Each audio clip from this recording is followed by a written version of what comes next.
lyssnar till henne.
Barna mine fra hele verden, hører dere det? Dette er et brasiliansk instrumentalband.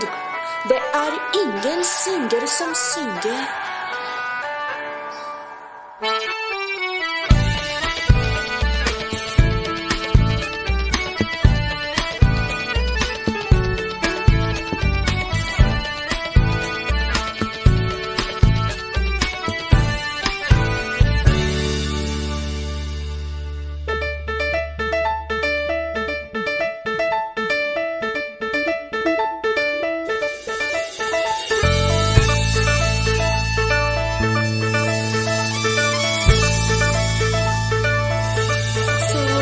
Hva synes dere?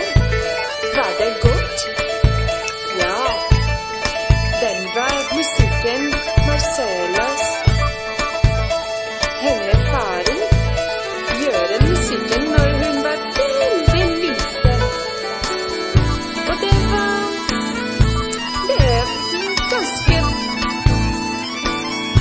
ganske bra. For det når hun begynner å bli veldig stor, og når hun begynner å ha hele på ting. Hun skal høre på den musikken, og skal tenke det var kjempefint av faren hennes. Ja, hun skal like det. Det synes jeg. Veldig bra. Kjempebra.